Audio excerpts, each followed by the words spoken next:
ಶಿಕ್ಷಣವೆಂಬುದು ಒಂದು ತಪಸ್ಸು. ಅದಕ್ಕಾಗಿ ಒಂದಷ್ಟು ಸುಖಗಳನ್ನು, ಸೌಲಭ್ಯಗಳನ್ನು ಹಾಗೂ ಮೋಹಗಳನ್ನು ತೊರೆಯಲೇಬೇಕಾಗುತ್ತದೆ. ಆಚಾರ್ಯ ಚಾಣಕ್ಯ. ನಮಸ್ಕಾರ ಮಕ್ಕಳೇ, ವೆಲ್ಕಮ್ ಟು ಕೆಮಿಸ್ಟ್ರಿ ಕ್ಲಾಸ್. ನಾನು ಪುಷ್ಪ. ಸೊ ಇಂದಿನ ಕ್ಲಾಸಲ್ಲಿ ನಾವು ಸಬ್ಸ್ಟಿಟ್ಯೂಷನ್ ರಿಯಾಕ್ಷನ್ನಲ್ಲಿ ಬರ್ತಕ್ಕಂಥ ಕೆಲವೊಂದು concepts like stereochemical concept, optical activity, racemisation ಹಾಗೂ ರಿಟೆನ್ಷನ್ ಅಂದರೆ ಏನು ಅಂತೆಲ್ಲ ಕಲ್ತ್ಕೊಳ್ತಾ ಹೋದ್ವಿ. ಎನಾನ್ಷಿಯಮರ್ಸ್ ಅಂದರೆ ಏನು, ರಾಸಮಿಕ್ ಮಿಕ್ಸ್ಚರ್ನ ಹೇಗೆ ಪ್ರಿಪೇರ್ ಮಾಡ್ಬೋದು, ಸೊ ಈ ರೀತಿಯಾದಂಥ ಕಾನ್ಸೆಪ್ಟ್ಸ್ನ ಕಲ್ತ್ಕೊಂಡ್ವಿ. ಹಾಗೂ how metals can be reacted with the haloalkane, Grignard reagent preparation, Wurtz reaction. So Wurtz ರಿಯಾಕ್ಷನಲ್ಲಿ ಮೀಥೇನ್ ಪ್ರಿಪೇರ್ ಮಾಡ್ಲಿಕ್ಕಾಗಲ್ಲ. ಸೊ ಹಾಗೂ ಅದರಲ್ಲಿ ಮೊದಲನೇ ಕಾಂಪೌಂಡೇ ನಾವು ಪ್ರಿಪೇರ್ ಮಾಡೋಕ್ಕಾಗೋದು ಈಥೇನ್ ಮಾಲಿಕ್ಯೂಲ್. ಸೊ ಈ ರೀತಿಯಾದಂಥ ಕಾನ್ಸೆಪ್ಟ್ಸ್ಗಳನ್ನ ಕಲ್ತ್ಕೊಂಡ್ವಿ. ಸೊ ಈಗ ನೆಕ್ಸ್ಟ್ ರಿಯಾಕ್ಷನ್, ಹ್ಯಾಲೋ ಆಲ್ಕೇನ್ಸ್ ನ ಥರ್ಡ್ ರಿಯಾಕ್ಷನ್ ಏನಿದೆ ಅದನ್ನ ಕಲಿಯೋಣ. ಅದು ಎಲಿಮಿನೇಷನ್ ರಿಯಾಕ್ಷನ್. ಓಕೆ, ಸೊ ಏನಿದು ಎಲಿಮಿನೇಷನ್ ರಿಯಾಕ್ಷನ್ ಅಂದ್ರೆ, ಇಲ್ಲಿ ಎಲಿಮಿನೇಷನ್ ಅಂದ್ರೆ ನಿಮ್ಗೆ ಅರ್ಥ ಆಗ್ತದೆ, something is coming out. Okay, so substitution ನಲ್ಲಿ ಏನಾಗ್ತಾ ಇತ್ತು, ಒಂದು ಮಾಲಿಕ್ಯೂಲ್ ಫಸ್ಟ್ ಹೋಗಿ ಅಟ್ಯಾಚ್ ಆಗಿ ಇನ್ನೊಂದು ಮಾಲಿಕ್ಯೂಲ್ ನ ಆಚೆ ಕಳಿಸ್ತಾ ಇತ್ತು. ಆದ್ರೆ ಇದರಲ್ಲಿ ಎಲಿಮಿನೇಷನ್ ನಲ್ಲಿ ಆಲ್ರೆಡಿ ಏನ್ ಆಟಮ್ಸ್ ಇರುತ್ತೋ ಆ ಆಟಮ್ಗಳನ್ನೇ ಆಚೆ ಬರುತ್ತೆ. ಹಾಗಾಗಿ ಇದನ್ನ ಎಲಿಮಿನೇಷನ್ ಅಂತ ಕರಿತೀವಿ. ಸೊ ಇದಕ್ಕೂ ಸಬ್ಸ್ಟಿಟ್ಯೂಷನ್ ರಿಯಾಕ್ಷನ್ ಅಂದ್ರೆ ನ್ಯೂಕ್ಲಿಯೋಫಿಲಿಕ್ ಸಬ್ಸ್ಟಿಟ್ಯೂಷನ್ ರಿಯಾಕ್ಷನ್ಗೂ ಸ್ವಲ್ಪ ಸಿಮಿಲಾರಿಟೀಸ್ ಇದೆ. ಏನು ಅಂತ ಅಂದ್ರೆ, ಅಲ್ಲಿ ಕೂಡ ನಾವು ಸೋಡಿಯಂ ಹೈಡ್ರಾಕ್ಸೈಡ್ ಅಥವಾ ಪೊಟ್ಯಾಷಿಯಂ ಹೈಡ್ರಾಕ್ಸೈಡ್ ನ ನ್ಯೂಕ್ಲಿಯೋಫೈಲ್ ಆಗಿ ಯೂಸ್ ಮಾಡ್ತೀವಿ. ದಟ್ ಈಸ್ OH- ಏನಿದೆ ಈ ಗ್ರೂಪ್ ಬೇಕು ಅಂತ ಸೋಡಿಯಂ ಹೈಡ್ರಾಕ್ಸೈಡ್ ಅಥವಾ ಪೊಟ್ಯಾಷಿಯಂ ಹೈಡ್ರಾಕ್ಸೈಡ್ ನ ಯೂಸ್ ಮಾಡಿದ್ವಿ, ನೀವು ರಿಕಾಲ್ ಮಾಡ್ಕೊಂಡ್ರೆ. ಆದ್ರೆ ಅಲ್ಲಿ ನಾವು ಯೂಸ್ ಮಾಡ್ತಕ್ಕಂಥ ಸೋಡಿಯಂ ಅಥವಾ ಪೊಟ್ಯಾಷಿಯಂ ಹೈಡ್ರಾಕ್ಸೈಡ್ ಏನಿದೆ ಅದು ಎಕ್ವಿಯಸ್ ಸೊಲ್ಯೂಷನ್ ಆಗಿರ್ಬೇಕು. ಓಕೆ, ಸೊ ಆದ್ರೆ ಇಲ್ಲಿ ಎಲಿಮಿನೇಷನ್ ರಿಯಾಕ್ಷನ್ ನಲ್ಲಿ ಕೂಡ ನಾವು ಸೋಡಿಯಂ ಹೈಡ್ರಾಕ್ಸೈಡ್ ಅಥವಾ ಪೊಟ್ಯಾಷಿಯಂ ಹೈಡ್ರಾಕ್ಸೈಡ್ ನ ಯೂಸ್ ಮಾಡ್ತೀವಿ. ಬಟ್ ಇಲ್ಲಿ ಇದು ಆಲ್ಕೋಹಾಲಿಕ್ ಸೊಲ್ಯೂಷನ್ ಆಗಿರುತ್ತೆ. ಸೊ ಅಕ್ವೇಸ್ ಸೊಲ್ಯೂಷನ್ ಅಂದ್ರೆ NaOH ಅಥವಾ KOH ನ ವಾಟರ್ ನಲ್ಲಿ ಡಿಸಾಲ್ವ್ ಮಾಡಿರ್ತೀವಿ. ಸೊ ಆಲ್ಕೋಹಾಲಿಕ್ ಸೊಲ್ಯೂಷನ್ ಅಂದ್ರೆ NaOH ಅಥವಾ KOH ನ ನಾವು ಆಲ್ಕೋಹಾಲ್ ನಲ್ಲಿ ಡಿಸಾಲ್ವ್ ಮಾಡಿರ್ತೀವಿ. ಸೊ ಇದು ಮೇನ್ ಡಿಫ್ರೆನ್ಸ್. ಸಿಮಿಲಾರಿಟಿ ಅಂತಂದ್ರೆ ಎರಡರಲ್ಲೂ ಕೂಡ NaOH ಯೂಸ್ ಮಾಡ್ತೀವಿ. ಆದ್ರೆ ಮೇಜರ್ ಡಿಫ್ರೆನ್ಸ್ ಅಲ್ಲಿ ಸಬ್ಸ್ಟಿಟ್ಯೂಷನ್ ರಿಯಾಕ್ಷನ್ ನಲ್ಲಿ ಎಕ್ವೇಸ್ ಸೊಲ್ಯೂಷನ್ ಯೂಸ್ ಮಾಡ್ತೀವಿ, ಎಲಿಮಿನೇಷನ್ ರಿಯಾಕ್ಷನ್ ಅಲ್ಲಿ ಆಲ್ಕೋಹಾಲಿಕ್ ಸೊಲ್ಯೂಷನ್ ನ ಯೂಸ್ ಮಾಡ್ತೀವಿ. ಸೊ ನೀವು ಇದನ್ನ ಸರಿಯಾಗಿ ನೆನ್ಪಿಟ್ಕೊಳ್ಬೇಕು. ಬಿಕಾಸ್ ಸೊ ಯೂಶಲಿ ಕ್ವೆಶ್ಚನ್ ನೋಡಿದಾಗ NaOH ಅಂದ ತಕ್ಷಣ ನಮಗೆ ಫಸ್ಟ್ ನೆನಪು ಬರೋದು ಸಬ್ಸ್ಟಿಟ್ಯೂಷನ್ ರಿಯಾಕ್ಷನ್. ಬಟ್ ಕ್ವೆಶ್ಚನ್ ಅಲ್ಲಿ ಅವರು ಯಾವ್ದು ಕೊಟ್ಟಿದ್ದಾರೆ, ಎಕ್ವಿಯಸ್ ಸೊಲ್ಯೂಷನ್ ಕೊಟ್ಟಿದ್ದಾರಾ, ಆಲ್ಕೋಹಾಲಿಕ್ ಸೊಲ್ಯೂಷನ್ ಕೊಟ್ಟಿದ್ದಾರಾ, ಸರಿಯಾಗಿ ನೋಡ್ಕೊಂಡು ನೀವು ಪ್ರಾಡಕ್ಟ್ ನ ಐಡೆಂಟಿಫೈ ಮಾಡಬೇಕಾಗತ್ತೆ, especially in CET questions. Okay, so ನಾವಿಲ್ಲಿ ಎಲಿಮಿನೇಷನ್ ಅಂದ್ರೆ ಅರ್ಥ ಮಾಡ್ಕೊಂಡ್ವಿ. ಈ ಎಲಿಮಿನೇಷನ್ ರಿಯಾಕ್ಷನ್ಗೆ ಇನ್ನೊಂದು ಹೆಸರು ಕೂಡ ಇದೆ, ಇದನ್ನ ಬೀಟಾ ಎಲಿಮಿನೇಷನ್ ಅಂತ ಕೂಡ ಕರೀತಾರೆ. ಸೊ ಮೂರನೇ ಹೆಸರು ಇದಕ್ಕೆ ಡಿಹೈಡ್ರೋ ಹ್ಯಾಲೋಜಿನೇಷನ್ ಅಂತ ಕೂಡ ಹೇಳ್ತಾರೆ.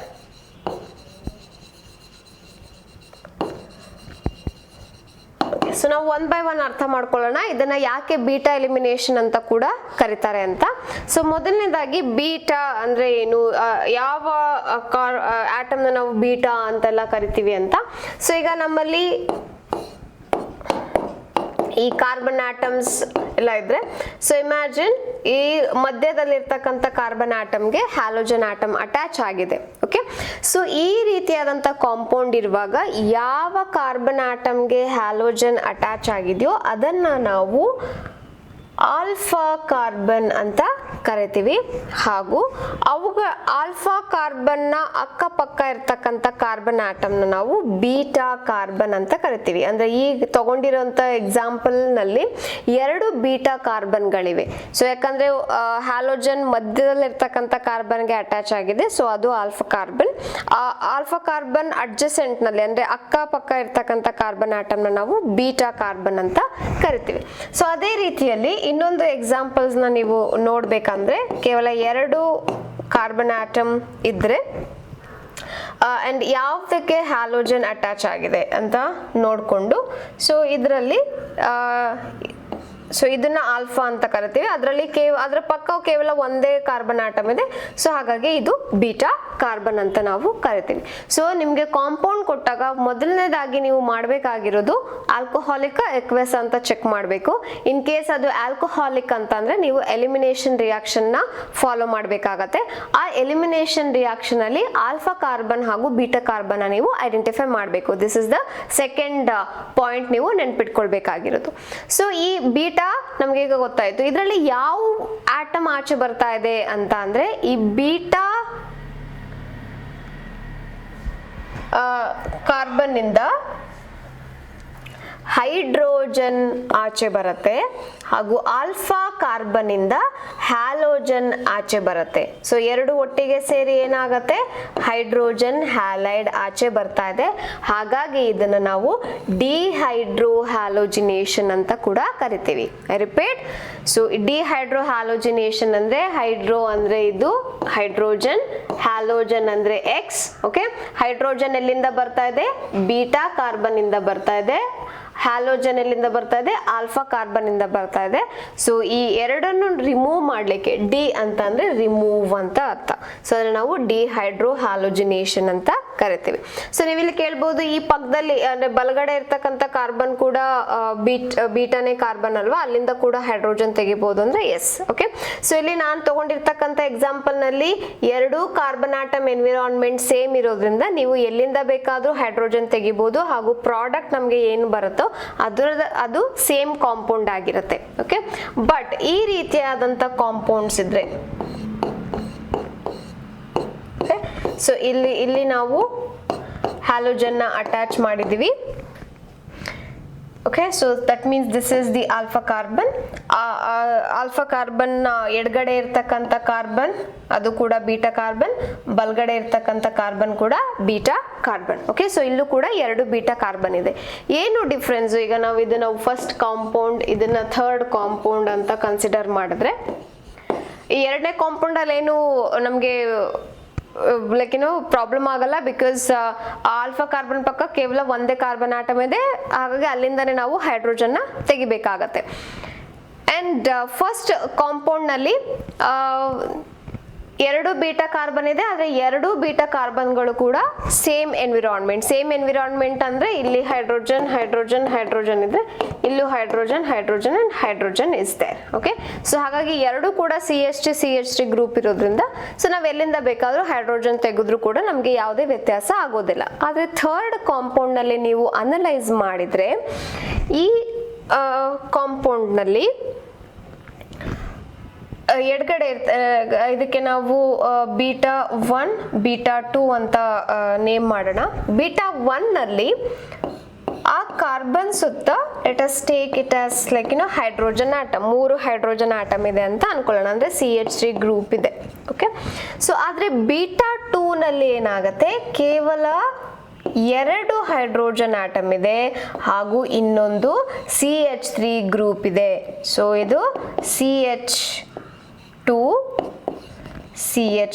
ಸೊ ಎರಡು ಬೀಟಾ ಕಾರ್ಬನ್ಸ್ ನೀವು ಅನಲೈಸ್ ಮಾಡಿದ್ರೆ ಬೀಟಾ 1 ಹಾಗೂ ಬೀಟಾ 2 ಆ ಎರಡರ ಎನ್ವಿರಾನ್ಮೆಂಟು ಡಿಫರೆಂಟ್ ಆಗಿದೆ. ಸೊ ಈ ರೀತಿಯಾದಂಥ ಕಾಂಪೌಂಡ್ ಇರುವಾಗ ನಾವು ಒಂದು ರೂಲ್ನ ಫಾಲೋ ಮಾಡಬೇಕು. ಅದನ್ನ ಸೇಟ್ಸೆಫ್ ರೂಲ್ ಅಂತ ಕರಿತೀವಿ. ಅದನ್ನ ಕೊಟ್ಟವರು ಅಲೆಕ್ಸಾಂಡರ್ ಸೇಟ್ಸೆಫ್. ಓಕೆ, ಸೊ ಈ ಸೇಟ್ಸೆಫ್ ರೂಲ್ ಏನು ಹೇಳುತ್ತೆ ಅಂತಂದ್ರೆ, in the dehydrohalogenation reaction the preferred product is that alkene which has the greater number of alkyl groups attach to the doubly bonded carbon atoms. Okay, so ಅಂದ್ರೆ ಅರ್ಥ ಇದರಲ್ಲಿ for example ಇಲ್ಲಿ 2 ಬ್ರೋಮೋಬ್ಯೂಟೇನ್ example ಆಗಿ ತಗೊಂಡಿದ್ದಾರೆ. So ಆ 2 ಬ್ರೋಮೋಬ್ಯೂಟೇನ್ ನಾವು check ಮಾಡೋಣ. ಇಲ್ಲಿ ಬ್ರೋಮಿನ್ ಆಟಮ್ ಇದೆ, ಅಂದ್ರೆ ಇದು ಆಲ್ಫಾ ಕಾರ್ಬನ್ ಆಟಮ್, ಇದು ಬೀಟಾ, ಇದು ಕೂಡ beta carbon atom. Let us take it as beta 1 and beta 2. Okay, so beta 1 ನಲ್ಲಿ 3 ಹೈಡ್ರೋಜನ್ ಆಟಮ್ ಇದೆ, ಬೀಟಾ 2 ನಲ್ಲಿ ಕೇವಲ 2 ಹೈಡ್ರೋಜನ್ ಆಟಮ್ ಇದೆ, ಬಟ್ ಅದರ ಪಕ್ಕ 6 ಗ್ರೂಪ್ಗಳು ಅಟ್ಯಾಚ್ ಆಗಿದೆ. ಓಕೆ, ಸೊ ಈಗ ನಾವು ಆಲ್ಕೋಹಾಲಿಕ್ ಬೇಸ್ ನ ಆಡ್ ಮಾಡಿದೀವಿ. ಇವಾಗ ಇದು ಎಲಿಮಿನೇಷನ್ ರಿಯಾಕ್ಷನ್ ಆಗ್ತಾ ಇದೆ. ಎಲಿಮಿನೇಷನ್ ಅಂತಂದ್ರೆ Br ಆಚೆ ಬರುತ್ತೆ ಹಾಗೂ ಹೈಡ್ರೋಜನ್ ಆಚೆ ಬರುತ್ತೆ. ಸೊ ಮೊದಲನೇ ಕಂಡೀಷನ್ ಅಂದ್ರೆ ಮೊದಲನೇ ಸ್ಟೆಪ್ ನಲ್ಲಿ ಅಥವಾ one of the methods. Okay, so ಯಾವ್ದ್ರಿಂದ ನಾವು ಹೈಡ್ರೋಜನ್ ರಿಮೂವ್ ಮಾಡ್ತಾ ಇದೀವಿ ಅಂದ್ರೆ ಬೀಟಾ 2 ಇಂದ ಹೈಡ್ರೋಜನ್ ರಿಮೂವ್ ಮಾಡ್ತಾ ಇದೀವಿ. ಓಕೆ, ಸೊ ಆಗ CH2 ಇದ್ದಿದ್ದು CH ಆಯ್ತು. ಓಕೆ, ಸೊ ಇದು ಹಾಗೂ Br ನ ರಿಮೂವ್ ಮಾಡಿದ್ರಿಂದ ಇಲ್ಲೂ ಕೂಡ CH ಆಯ್ತು. ಸೊ ಅಲ್ಲಿ ಡಬಲ್ ಬಾಂಡ್ ಕ್ರಿಯೇಟ್ ಆಯ್ತು. Okay, so let us see here CH3 CH2 CH Br H CH3. Okay, so ಈ ರೀತಿಯಾದಂಥ ಕಾಂಪೌಂಡ್ ತಗೊಂಡಾಗ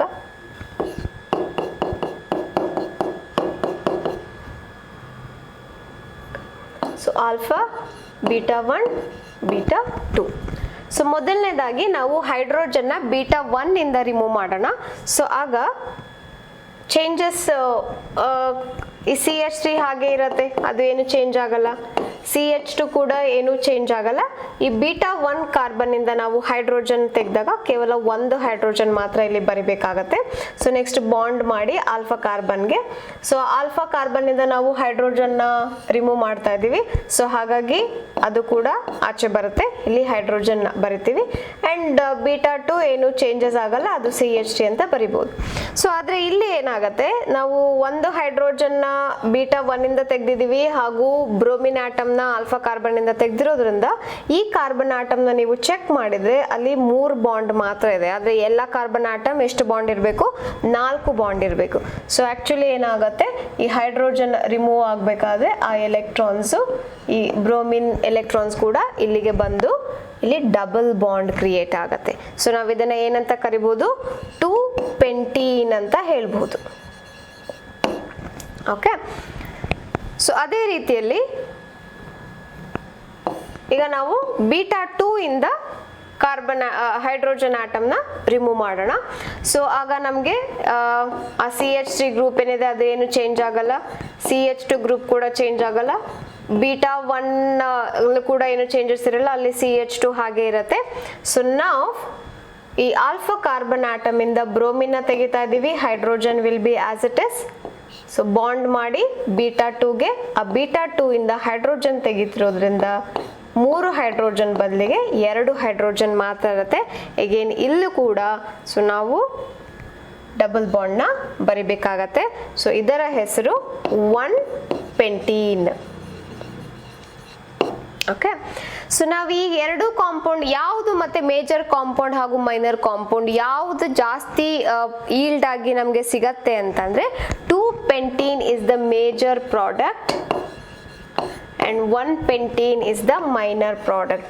ಯಾಕೆ ಅಂತ ಅಂದ್ರೆ this is according to the Zaitsev rule. okay, so ಈ ಡಬಲ್ ಬಾಂಡ್ ಕಾರ್ಬನ್ ಆಟಮ್ಗಳೇನಿದೆ ಅವುಗಳಲ್ಲಿ ಯಾವ ಕಡೆ ಜಾಸ್ತಿ ಹೈಡ್ರಾಕ್ಸಿಲ್ ಜಾಸ್ತಿ R ಗ್ರೂಪ್ಗಳಿದೆ ಅಂತ ನಾವು ಚೆಕ್ ಮಾಡಬೇಕು. ಸೊ ಇಲ್ಲಿ ಒಂದು R ಗ್ರೂಪ್ ಇದೆ, ಇದು ಕೂಡ ಇನ್ನೊಂದು R ಗ್ರೂಪ್. ಸೊ ಇಲ್ಲಿ 2 R ಗ್ರೂಪ್ಗಳಿದೆ. ಆದ್ರೆ ನೀವು ಇಲ್ಲಿ ಚೆಕ್ ಮಾಡಿದಾಗ this entire group we call it as the R1. ಕೇವಲ ಒಂದು R ಗ್ರೂಪ್ ಮಾತ್ರ ಇದೆ. ಸೊ ಯಾವ ಕಾಂಪೌಂಡ್ ನಲ್ಲಿ ಡಿಹೈಡ್ರೋ ಹ್ಯಾಲೋಜಿನೇಷನ್ ಆದ ನಂತರ greater number of alkyl groups attach ಆಗಿರುತ್ತೆ ಅಂದ್ರೆ ಜಾಸ್ತಿ alkyl group R1 R2 R3 ಯಾವ ಕಾಂಪೌಂಡ್ ನಲ್ಲಿ ಈ ಜಾಸ್ತಿ ಆಲ್ಕೈಲ್ ಗ್ರೂಪ್ ಅಟ್ಯಾಚ್ ಆಗಿರುತ್ತೆ ಅಂದ್ರೆ ಡಬ್ಲಿ ಬಾಂಡೆಡ್ ಕಾರ್ಬನ್ ಆಟಮ್ಗೆ ಅದು ಮೇಜರ್ ಕಾಂಪೌಂಡ್ ಆಗಿರುತ್ತೆ ಅಂಡ್ ಉಳಿದದ್ದು ಮೈನರ್ ಕಾಂಪೌಂಡ್ ಆಗಿರುತ್ತೆ. ಓಕೆ, ಸೊ ಇದನ್ನ ನಾವು Zaitsev ರೂಲ್ ಅಂತ ಕರಿತೀವಿ. This is the beta elimination. So ಈಗ ಎಲಿಮಿನೇಷನ್ ಹಾಗೂ ಸಬ್ಸ್ಟಿಟ್ಯೂಷನ್ ಎರಡೂ ಕೂಡ ಆಪ್ಷನ್ ಇರುತ್ತೆ ಹ್ಯಾಲೋ ಆಲ್ಕೇನ್ಗೆ. ಸೊ ಒಂದು ಹ್ಯಾಲೋ ಆಲ್ಕೇನ್ ನಾವು ಕೊಟ್ಟಾಗ ಅದು ಎಲಿಮಿನೇಷನ್ ಆದ್ರೂ ಆಗ್ಬೋದು ಅಥವಾ ಸಬ್ಸ್ಟಿಟ್ಯೂಷನ್ ಆದ್ರೂ ಆಗ್ಬೋದು. ದೆನ್ ನಾವು ಯಾವ ಪಾತ್ವೇನ ಈ ಹ್ಯಾಲೋ ಆಲ್ಕೇನ್ ಚೂಸ್ ಮಾಡ್ಕೊಳ್ಳುತ್ತೆ ಅಂತ ಅಂದ್ರೆ it is depending on the nature of alkyl halide, ಪ್ರೈಮರಿನ, ಸೆಕೆಂಡರಿನ, ಟರ್ಷರಿನ. ಸೊ ಅದು ಕೂಡ ಇಂಪಾರ್ಟೆಂಟ್ ಆಗತ್ತೆ. Strength and size of base. Okay, so bulkier base ನ ಯೂಸ್ ಮಾಡ್ತೀವಿ ಅಂದ್ರೆ ಪಿರಿಡಿನ್ ಆ ರೀತಿಯಾದಂತ ಬೇಸಸ್ ನ ಯೂಸ್ ಮಾಡ್ತಾ ಇದೀವಿ, ಅಥವಾ ಸಿಂಪಲ್ ಆಗಿರೋ ಸೋಡಿಯಂ ಹೈಡ್ರಾಕ್ಸೈಡ್, ಪೊಟ್ಯಾಷಿಯಂ ಹೈಡ್ರಾಕ್ಸೈಡ್ ನ ಯೂಸ್ ಮಾಡ್ತಾ ಇದೀವ. Okay, and third one reaction condition, alcoholic condition ಕೊಡ್ತಾ ಇದೀವ ಅಥವಾ ಏಕ್ವಿಯಸ್ ಕಂಡೀಷನ್ ಕೊಡ್ತಾ ಇದೀವ. ಸೊ ಈ ಮೂರು ಪಾಯಿಂಟ್ ನ ತಲೆಯಲ್ಲಿ ಇಟ್ಕೊಂಡು ಅಂದ್ರೆ like the molecule will analyse. Okay, so ಯಾವ ಆಲ್ಕೈಲ್ ಹ್ಯಾಲೈಡ್ ಇದೆ, ಯಾವ ರೀತಿಯಾದಂತ ಬೇಸ್ ಇದೆ, and which is the reaction condition.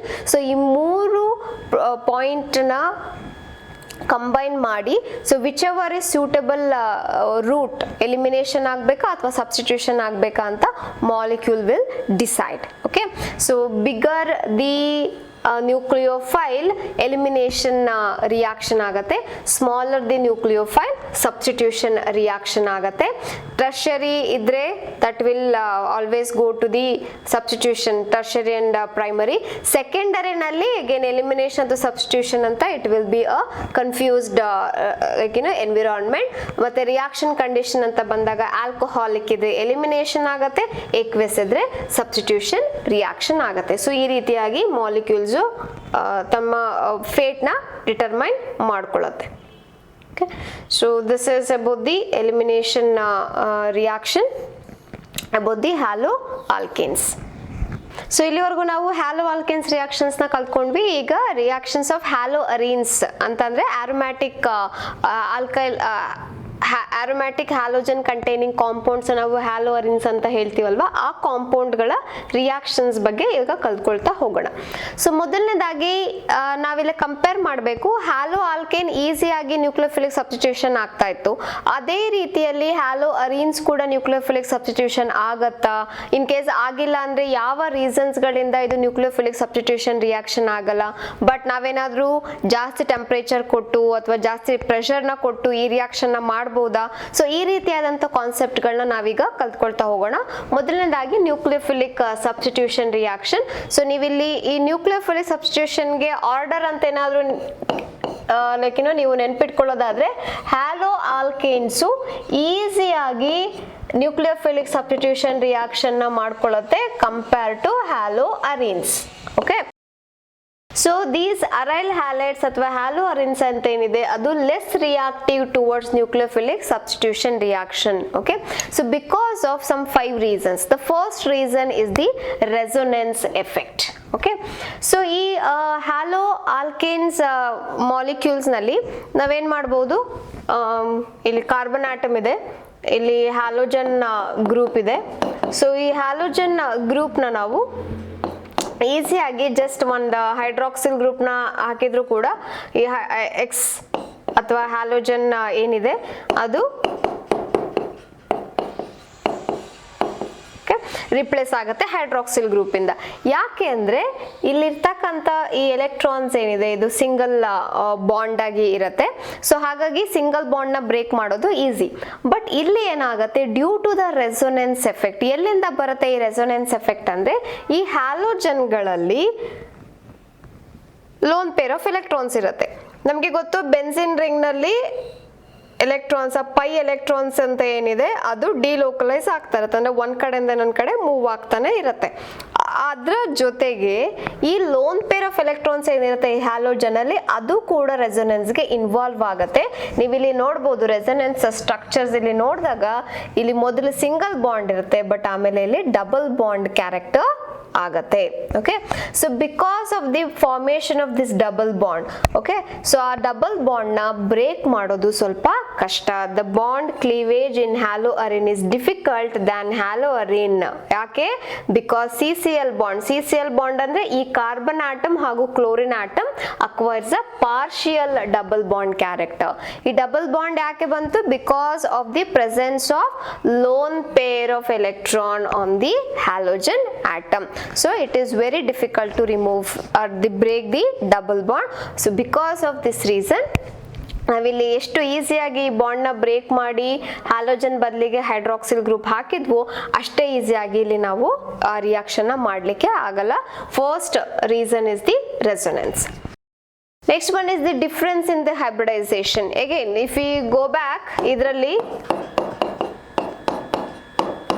Carbon ಹಾಗೂ ಹ್ಯಾಲೋಜನ್ ಮಧ್ಯೆ ಸಿಂಗಲ್ ಬಾಂಡ್ ಇದೆ.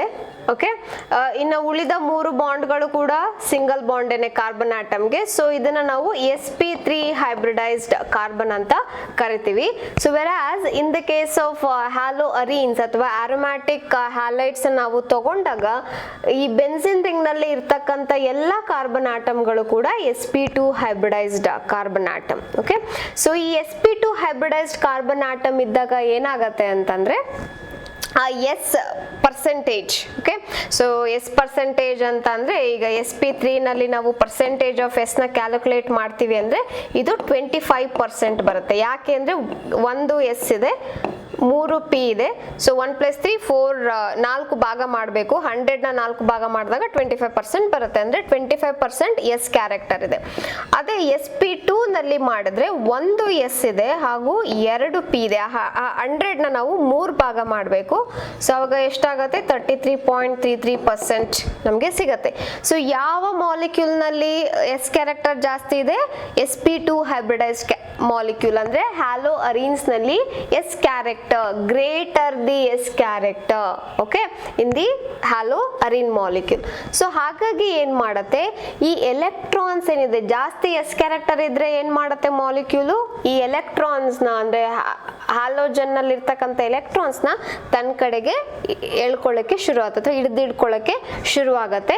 ಹಾಗಾಗಿ ಆ ಬಾಂಡ್ ಏನಿದೆ ಅವುಗಳ ಮಧ್ಯೆ ಇರ್ತಕ್ಕಂಥ ಬಾಂಡ್ ಅಂದ್ರೆ ಕಾರ್ಬನ್ ಹಾಗೂ ಹ್ಯಾಲೋಜನ್ ಮಧ್ಯೆ ಇರ್ತಕ್ಕಂಥ ಬಾಂಡ್ ಏನಾಗತ್ತೆ ಸ್ವಲ್ಪ ಕಡಿಮೆ ಆಗತ್ತೆ. ಓಕೆ, ಸೊ ಎಷ್ಟು ಅಂತಂದ್ರೆ ಈ bond length of hello alkane ಏನಿದೆ ಅಂದ್ರೆ ಈ ಬಾಂಡ್ ಏನಿದೆ ಇದು 177 ಪಿಕೋಮೀಟರ್ ಇದೆ. ಆದ್ರೆ ಹ್ಯಾಲೋ ಅರೀನ್ಸ್ ನಲ್ಲಿ 169 ಪಿಕೋಮೀಟರ್ ಇದೆ. ನೀವು ಇಲ್ಲೇ ಚೆಕ್ ಮಾಡಬಹುದು ಎಷ್ಟು ಕಡಿಮೆ ಆಯ್ತು. ಸೊ ಯಾಕೆ ಅದು ಕಡಿಮೆ ಆಯ್ತು? Because of the sp2 hybridization. sp2 hybridized carbon ಇತ್ತು ಅಂತಂದ್ರೆ ಏನ್ ಮಾಡತ್ತೆ, ಅದು ಎಲೆಕ್ಟ್ರಾನ್ ಪೇರ್ ನ ತನ್ನ ಕಡೆಗೆ ಎಳ್ಕೊಳ್ಳಿಕ್ಕೆ ಶುರು ಮಾಡತ್ತೆ. CX ಬಾಂಡ್ ಎಲೆಕ್ಟ್ರಾನ್ಸ್ ಏನಿರುತ್ತೆ ಅದು ಕಾರ್ಬನ್ ಕಡೆಗೆ ಅಂದ್ರೆ ಆ ಬೆನ್ಸಿನ್ ರಿಂಗ್ ಕಡೆಗೆ ಪುಲ್ ಆಗ್ತಾ ಇರುತ್ತೆ. ಹಾಗಾಗಿ ಈ ಬಾಂಡ್ ಲೆಂತ್ ಕಡಿಮೆ ಆಯ್ತು, 169 picometre. Again, it is difficult to break a shorter bond than a longer bond. So again, because of this reason, ನಾವು ಈಸಿಯಾಗಿ ಹ್ಯಾಲೈಡ್ ಆಟಮ್ ನ ರಿಮೂವ್ ಮಾಡಿ ಹೈಡ್ರಾಕ್ಸಿಲ್ ಗ್ರೂಪ್ ನ ಅಟ್ಯಾಚ್ ಮಾಡ್ಲಿಕ್ಕೆ ಆಗಲ್ಲ. ಸೊ ಇದು ಕೂಡ one of the reasons why they don't undergo nucleophilic substitution reaction. So in ಮೂರನೇ ರೀಸನ್ ಯಾಕೆ ಅದು ನ್ಯೂಕ್ಲಿಯೋಫಿಲಿಕ್ ಸಬ್ಸ್ಟಿಟ್ಯೂಷನ್ ರಿಯಾಕ್ಷನ್ ಆಗಲ್ಲ ಅಂತಂದ್ರೆ instability of phenyl cation. Okay, so ಈ phenyl cation quite a bulkier molecule ಅಂದ್ರೆ ಅದು SN1 ಮೆಕ್ಯಾನಿಸಮ್ ಆಗಬೇಕು. Okay, so SN1 mechanism ಆದಾಗ ನೀವು ರಿಕಾಲ್ ಮಾಡ್ಕೊಂಡ್ರೆ ಅಲ್ಲಿ ಫಸ್ಟ್ ಸ್ಟೆಪ್ ನಲ್ಲಿ ಕಾರ್ಬೋಕ್ಯಾಟಯಾನ್ ಫಾರ್ಮ್ ಆಗುತ್ತೆ. ಆ ಕಾರ್ಬೋಕ್ಯಾಟಯಾನ್ ಏನ್ ಫಾರ್ಮ್ ಆಗಿರುತ್ತೋ ಅದು ಸ್ಟೇಬಲ್ ಆಗಿರ್ಬೇಕು, ಆಗ ಮಾತ್ರ ಅದು ಫರ್ದರ್ ರಿಯಾಕ್ಷನ್ ಆಗ್ಲಿಕ್ಕೆ ಸಾಧ್ಯ ಅಥವಾ ಈಸಿಯಾಗಿ ಅದು SN1 ಮೆಕ್ಯಾನಿಸಮ್ ನ ಫಾಲೋ ಮಾಡ್ಲಿಕ್ಕೆ ಆಗತ್ತೆ. ಬಟ್ ಇಲ್ಲಿ ಈ ಫಿನೈಲ್ ಅಂತಂದ್ರೆ ಓಕೆ, ಸೊ ಈ ಕಾರ್ಬನ್ ಆಟಮ್ ಏನಿದೆ ಇದಕ್ಕೆ ಪಾಸಿಟಿವ್ ಚಾರ್ಜ್ ಬಂದ್ಬಿಡತ್ತೆ. ಓಕೆ, ಸೊ ಇದನ್ನ ನಾವು ಫಿನೈಲ್ ಕ್ಯಾಟಯಾನ್ ಅಂತ ಕರಿತೀವಿ. ಈ phenyl cation is not a stable molecule. Why? Because of the resonance again. Okay, so ಇಲ್ಲಿ ರೆಸೊನೆನ್ಸ್ ಇರೋದ್ರಿಂದ ಈ ಪಾಸಿಟಿವ್ ಕ್ಯಾರೆಕ್ಟರ್ ಏನಿದೆ ಅದು ಅಲ್ಲೇ ಸ್ಟೆಬಿಲೈಸ್ ಆಗಿ ಉಳ್ಕೊಳ್ಳಲ್ಲ. Instead it will continuously be delocalize ಆಗ್ತಾನೆ ಇರತ್ತೆ. Okay, so because of the unstable phenyl cation again ಅದು ಕೂಡ SN1 ಮೆಕ್ಯಾನಿಸಮ್ ನ ಫಾಲೋ ಮಾಡಲ್ಲ. And the last reason is possible repulsion. ಏನಿದು ರಿಪಲ್ಷನ್ ಅಂದ್ರೆ ಅಗೇನ್ ನಾವೇನ್ ಮಾಡಬೇಕು, ಈಗ ಬೆನ್ಸಿನ್ ಗ್ರೂಪ್ ನಲ್ಲಿ ಇರ್ತಕ್ಕಂಥ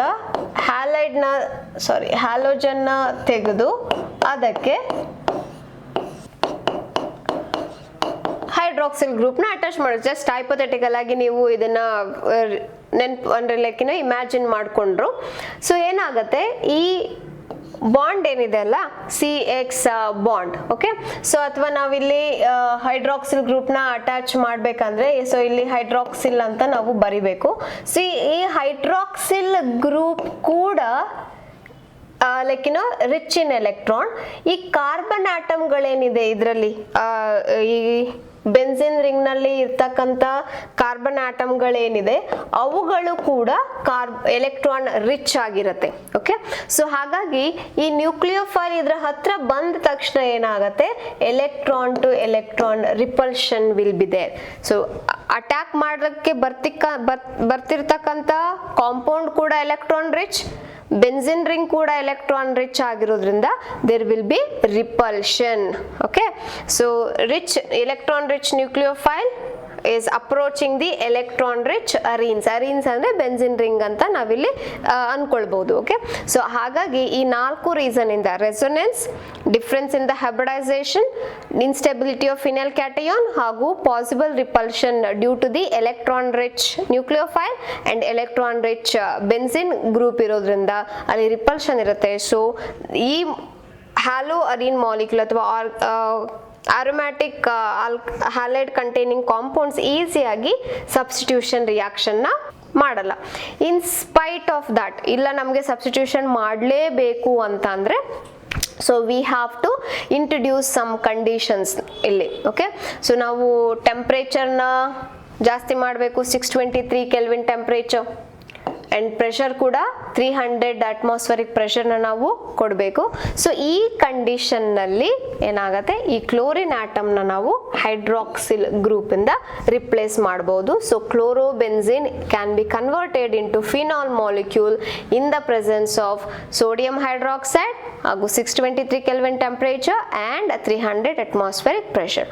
ಸೊ ನಾವಿಷ್ಟು ಕಂಡೀಷನ್ ನ ಕೊಟ್ಟಿಲ್ಲ ಅಂದ್ರೆ there won't be any reaction. ಯಾಕೆಂದ್ರೆ reason already we have learned so far. So okay, ಇದು ಫೈನ್. ಬೇರೆ ಏನಾದ್ರೂ ಗ್ರೂಪ್ ನ ಸಬ್ಸ್ಟಿಟ್ಯೂಟ್ ಮಾಡಿರ್ತಕ್ಕಂಥ ಕಾಂಪೌಂಡ್ ನ ತಗೊಂಡ್ರೆ ಅಷ್ಟೇ ಟೆಂಪರೇಚರ್ ಕೊಡ್ಬೇಕಾ ಅಥವಾ ಏನಾದ್ರೂ ಕಂಡೀಷನ್ಸ್ ಚೇಂಜ್ ಆಗತ್ತಾ ಅನ್ನೋದಕ್ಕೆ ಸೊ ನೆಕ್ಸ್ಟ್ ರಿಯಾಕ್ಷನ್ಸ್ ನ ನೀವು ನೋಡಿದ್ರೆ ಇಲ್ಲಿ ಅವರು NO2 ಅಥವಾ ನೈಟ್ರೋ ಗ್ರೂಪ್ ನ ಅಟ್ಯಾಚ್ ಮಾಡಿದ್ದಾರೆ.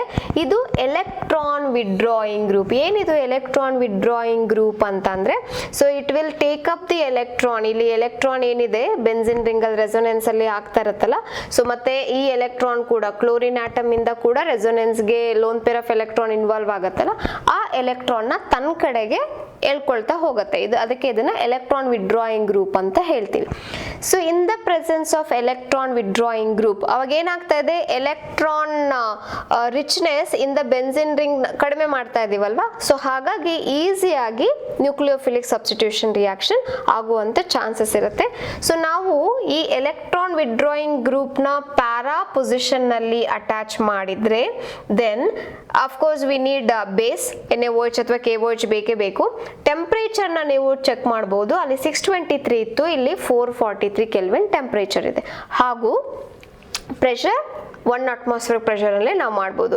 Just by introducing 1 electron withdrawing group at para position ಎಷ್ಟು ಕಂಡೀಷನ್ ನಾವು ಕಡಿಮೆ ಮಾಡಬಹುದು. ಅದೇ ರೀತಿಯಲ್ಲಿ ಆರ್ಥೋ ಹಾಗೂ ಪ್ಯಾರಾ, ಆರ್ಥೋನಲ್ಲೂ ಎಲೆಕ್ಟ್ರಾನ್ ವಿಡ್ರಾಯಿಂಗ್ ಗ್ರೂಪ್ ಇದೆ, ಪ್ಯಾರಾನಲ್ಲೂ ಕೂಡ ಎಲೆಕ್ಟ್ರಾನ್ ವಿಡ್ರಾಯಿಂಗ್ ಗ್ರೂಪ್ ಇರುವಾಗ ನಾವಿಲ್ಲಿ ಇನ್ನೂ ಚೆಕ್ ಮಾಡಬಹುದು. ಟೆಂಪರೇಚರ್ ನಾವು ಇನ್ನೂ ಕೂಡ ಕಡಿಮೆ ಮಾಡಿದ್ವಿ, that is 368 kelvin temperature.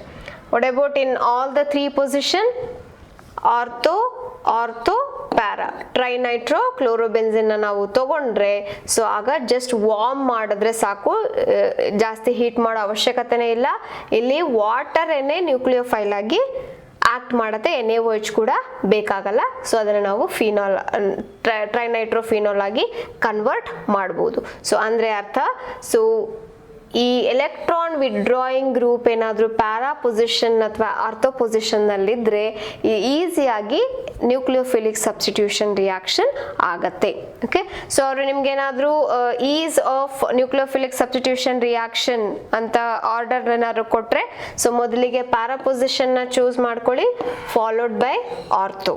Okay, so this is the order. of the reactivity towards the nucleophilic substitution reaction. Okay, so far we learnt the reason why they don't undergo nucleophilic substitution reaction.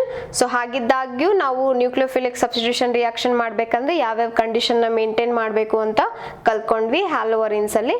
Next class ನಲ್ಲಿ electrophilic substitution reaction ಬಗ್ಗೆ ಕಲ್ತ್ಕೊಳ್ಳೋಣ. Thank you.